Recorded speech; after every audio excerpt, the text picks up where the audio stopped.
우리를 세상의 소금과 빛으로 불러주신 하나님께 감사를 드립니다. 예로도 비치신 주님을 의지하여 우리의 착한 행실로 하나님의 선하심을 드러내며 살아가게 하여 주옵소서. 이 새벽에도 주의 성령으로 우리의 심령을 새롭게 하여 주옵소서. 걸어가신 예수님 이름으로 기도드립니다. 아멘. 찬송가 502장입니다.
역대상 1장 1절부터 4절 말씀입니다.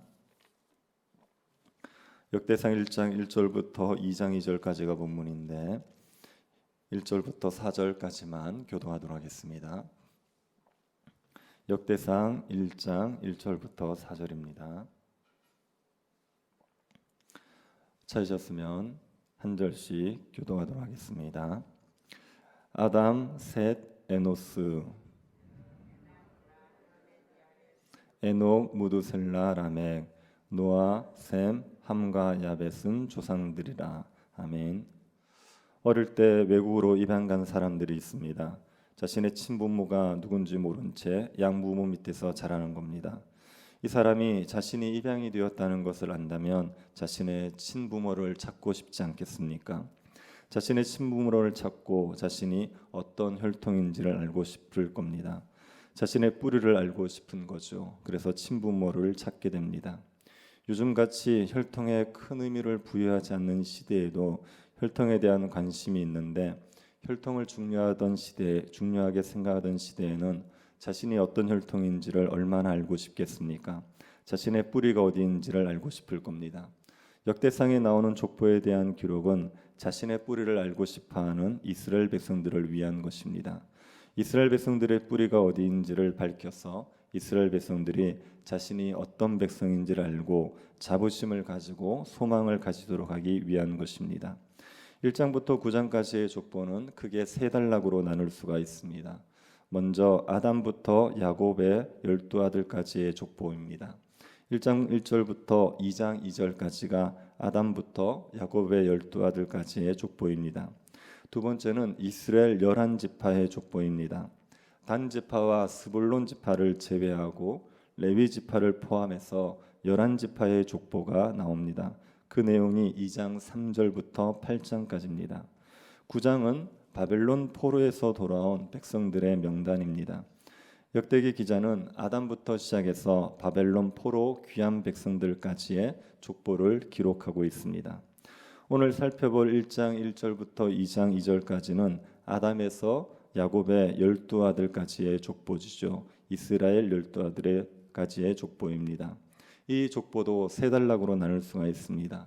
첫 번째는 아담에서 노아의 족보입니다. 두 번째는 노아에서 아브라함까지의 족보입니다. 세 번째는 아브라함에서부터 이스라엘의 12아들까지의 족보입니다. 아담에서 노아의 족보는 짧게 기록이 되어 있죠. 아담에서 노아까지 10대로 정리가 되어 있습니다. 아담이 1대이고 노아가 10대입니다. 그런데 아담의 후손들을 다 기록하지는 않았습니다. 아담의 후손은 셈만 기록했습니다.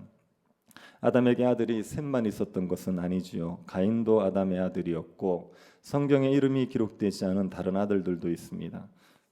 그런데 역대기 기자는 아담의 아들 셈만을 기록하고 있습니다. 왜 셈만을 기록하고 있겠습니까? 하나님께서 택하신 여자의 후손에게 집중한 것이요. 하나님께서는 아담의 자손이 여자의 후손과 뱀의 후손으로 나눠질 것이라고 하셨습니다. 하나님을 경외하는 경건한 여자의 후손이 있고 하나님을 대적하는 뱀의 후손이 있습니다. 셋은 여자의 후손입니다. 가인은 뱀의 후손이지요. 성경에 보면 가인의 후손이 셋의 후손보다 훨씬 더 번성합니다. 성을 쌓고 각종 문화를 발전시켜 부강해집니다. 그러나 하나님의 관심은 가인의 후손이 아닌 셋의 후손에 있습니다. 하나님께서는 셋의 후손을 통해서 구원의 역사를 이루어 가십니다. 역대기 기자는 이스라엘이 하나님이 구원 역사를 이루어 가도록 선택한 셋의 후손이라는 것을 족보를 통해서 드러내는 겁니다. 이스라엘은 하나님의 선택받은 백성입니다. 이것은 노아의 후손들의 족보를 언급할 때도 강조되는 겁니다. 노아 때 하나님의 심판이 있지요. 그래서 모든 사람들이 죽고 노아의 가족만 살아남습니다. 노아의 가족은 하나님의 심판에서 구원받는 은혜를 누렸습니다. 노아의 가족은 하나님의 특별한 선택받은 가족입니다. 이 노아의 아들이 3명입니다. 셈과 함과 야벳 3명입니다. 이 3명은 노아와 함께 하나님의 심판에서 구원받는 은혜를 받았습니다. 그런데 하나님께서 이 노아의 세 아들 중에 하나들을 통해서 하나님의 구원 역사를 이루어 가십니다. 셈을 통해서 하나님의 구원 역사를 이루어 가시는 거지요. 노아의 아들인 함의 자손 중에는 대단한 사람들이 있었습니다. 함의 자손 중에 니므롯이라는 사람이 있습니다. 10절을 한번 보시겠습니까? 구스가 또 니므롯을 낳았으니 세상에서 첫 영걸이며, 니므롯은 세상에서 첫 영걸입니다. 니므롯은 인류 역사상 최초로 넓은 땅을 차지한 용사지요. 니므롯 같은 사람이 없을 정도로 강한 전사입니다. 우리 세계사에서 말하면 징기스칸이나 알렉산더 같은 사람이 이 니므롯입니다.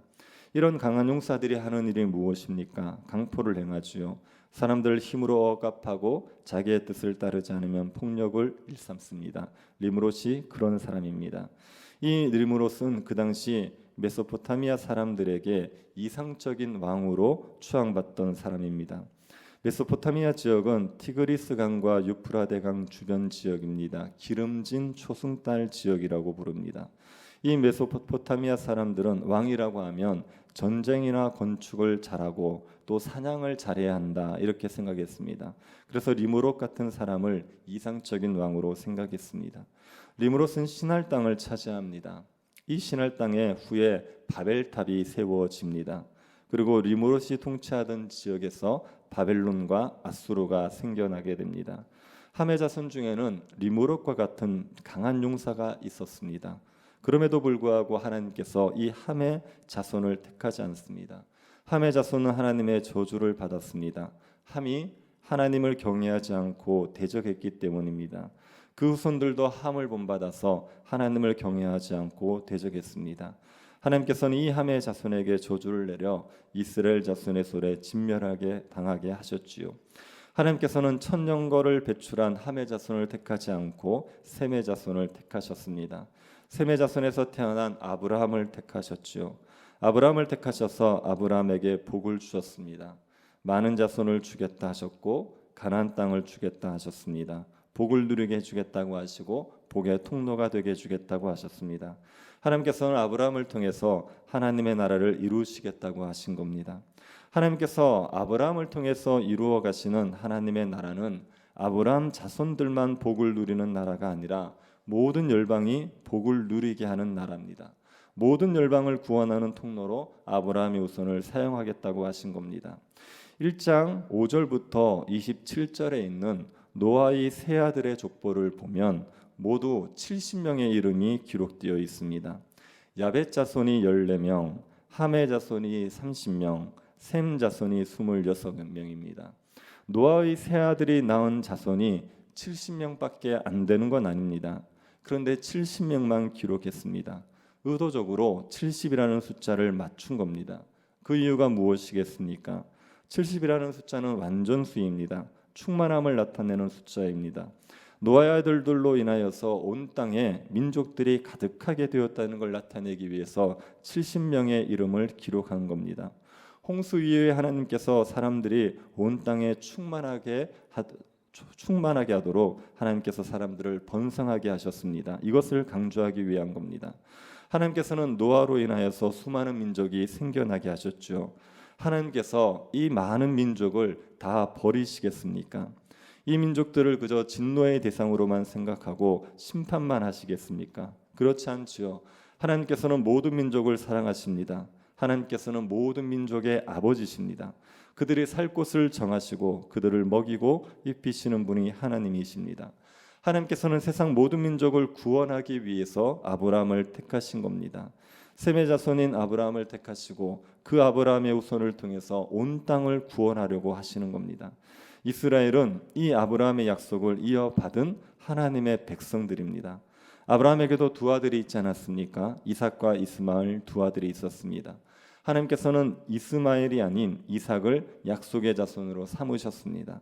이삭에게도 두 아들이 있었습니다. 야곱과 에서 두 아들이 있었습니다. 하나님께서 야곱과 에서 중에 야곱을 하나님의 약속의 자녀로 삼으셨죠. 야곱의 자손보다 에서의 자손이 훨씬 더 번성을 했습니다. 43절 상반절을 한번 보시기 바랍니다. 43절입니다. 이스라엘 자손을 다스리는 왕이 있기 전에 에돔 땅을 다스린 왕은 이러하니라. 이스라엘 자손들이 왕을 세우기도 전에 에서의 후손들은 왕을 세웠습니다. 에서의 후손들은 왕을 세우고 번성하고 있었습니다. 하나님께서 이런 에서의 후손이 아닌 야곱의 후손들을 하나님의 백성으로 삼으신 겁니다. 야곱의 후손인 이스라엘이 하나님의 선택을 받은 하나님의 백성입니다. 열방을 구원하는 통로로 쓰임받는 하나님의 백성입니다. 역대기 기자가 1장을 통해서 포로에서 돌아온 이스라엘 백성들에게 주고 싶은 메시지는 분명합니다. 첫 번째로 이스라엘 백성들이 하나님의 선택받은 백성이라는 것을 알려주는 겁니다. 아담의 아들 중에서 선택받은 셋의 자손이고 노아의 아들 중에 선택받은 셈의 자손이고 셈의 자손 중에 선택받은 아브라함의 자손이고 아브라함의 자손 중에 선택받은 이삭의 자손이고 이삭의 자손 중에 선택받은 야곱의 자손이라는 겁니다. 하나님이 여러 민족 중에 특별하게 선택한 백성이라는 것을 강조하고 있습니다. 그리고 또 한 가지는 이스라엘 백성들이 선택을 받았을 때 열방을 주께로 돌아오기 위해서 선택받은 백성이라는 것을 강조하고 있습니다. 하나님께서는 이스라엘을 중심으로 역사를 이루어 가십니다. 세상에 영걸이 있고 왕정을 갖춘 강력한 나라가 있어도 하나님께서는 이스라엘 중심으로 역사를 이루어 가십니다. 이스라엘을 통해서 열방을 구원하려고 하시는 것이 하나님의 뜻입니다. 이 메시지가 포로에서 돌아온 이스라엘 백성들에게 얼마나 위로와 힘을 주었겠습니까? 자신들이 별 볼품없는 사람들이라고 생각하고 있는데 하나님이 특별히 선택한 백성이라고 합니다. 열방을 구원하기 위해서 택한 백성이라고 합니다. 그 당시 강력한 페르시아 제국도 자신들을 통해서 하나님의 구원을 받게 될 것이라고 합니다. 이 메시지가 포로에서 돌아온 이스라엘 백성들에게 큰 위로와 힘을 주었습니다. 우리에게도 이 메시지가 동일하게 위로와 힘을 주지요. 오늘날 우리가 하나님의 택함 받은 백성들입니다. 우리가 셋의 후손이고 셈의 후손이고 아브라함의 후손입니다. 우리가 하나님의 이스라엘입니다. 하나님께서는 교회를 중심으로 역사를 움직여 가십니다. 교회를 통해서 온 열방을 구원하시고자 하는 하나님의 역사를 이루어 가십니다. 세상에 힘 있는 자들, 세상의 강대한 나라도 교회를 통해서 하나님의 구원을 얻게 됩니다. 우리가 하나님의 택함 받은 백성이라는 것을 기억할 수 있기를 바랍니다. 열방을 구원하기 위해서 하나님께서 택한 백성이라는 것을 믿을 수 있기 바랍니다. 우리가 비록 세상적으로는 작고 초라해 보일 수 있지만 하나님은 우리를 통해서 구원의 역사를 이루어 가신다는 것을 믿고 자부심을 가지고 기쁨으로 주를 섬기며 살아가는 주의 백성들이 될 수 있기를 간절히 바랍니다. 자비하신 하나님, 우리에게 은혜 베풀어 주셔서 우리를 주의 백성으로 삼아 주시니 감사드립니다. 교회를 통하여서 하나님의 구원 역사를 이루어 가시고자 하시는 하나님의 뜻을 깨닫고 하나님의 택한 백성임을 믿을 수 있도록 은혜 베풀어 주옵소서. 우리가 하나님의 백성이라는 자부심을 가지고 주의 뜻을 이루어 가기를 즐거워할 수 있도록 은혜 내리워 주옵소서. 걸어가신 예수님 이름으로 기도드립니다. 아멘. 하늘에 계신 우리 아버지여, 이름이 거룩히 여김을 받으시오며 나라의 임하옵시며 뜻이 하늘에서 이룬 것 같이 땅에서도 이루어지이다. 오늘날 우리에게 일용할 양식을 주옵시고 우리가 우리에게 죄 지은 자를 사하여 준 것 같이 우리 죄를 사하여 주옵시고 우리를 시험에 들게 하지 마옵시고 다만 악에서 구하옵소서. 등의 나라와 권세와 영광이 아버지께 영원히 있사옵나이다. 아멘. 주일학교 겨울 사역을 위해서 기도해 주시고 금요 기도회 위해서 기도해 주시고 교회의 새 교회당 건축을 위해서 시공업체가 잘 선정될 수 있게 해달라고 기도해 주시고 개인적으로 기도하시기 바랍니다.